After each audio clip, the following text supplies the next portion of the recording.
I'm Albert Beale. I'm one of the volunteers who helps keep Howson's on the go, and I'm just going to welcome you to the shop and do a few bits of housekeeping things tonight. I feel a bit like those stewards and stewardesses who say things at the beginning of flights, for those of you who are good enough still to fly. For some of you will have heard this before, except I've been dressing down today, so I'm not quite famous. Right, Howson's is one of the last main radical and political bookshops left in London, and besides selling a very wide and non-sectarian range of subversive literature, we do try to make the space available for events like this with the aim of providing the spread of ideas and debate and so on. And so if you come to events like this and you think it's very useful and it's good to have spaces like this in London, then do come and buy the odd biro here now and again, things like that to help to keep the shop on the go, because as I said, there aren't many radical shops like this left, and it is a struggle to keep going.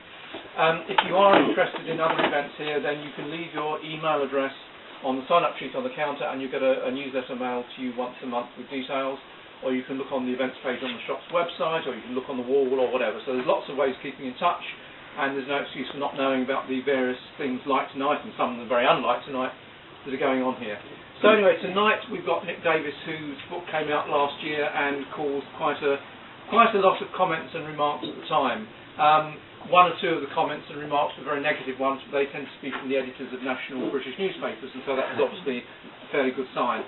And now he's here to talk about, well, the thesis is the same in the paperback, but it's more affordable. So Nick's going to talk about the ideas behind his book and introduce the ideas. I think for up to half an hour, and then there'll be a chance for questions and discussion, whatever you want.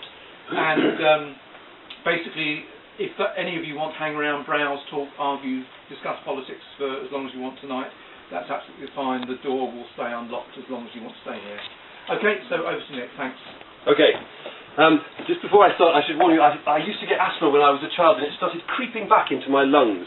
And occasionally I stop breathing, and I can feel it beginning to happen. So if it happens, don't worry. I just make a face like a fish, and I never die. Not even once have I died. Now, this is true, but I won't, I promise. He's right, what Albert says about the way the book was received.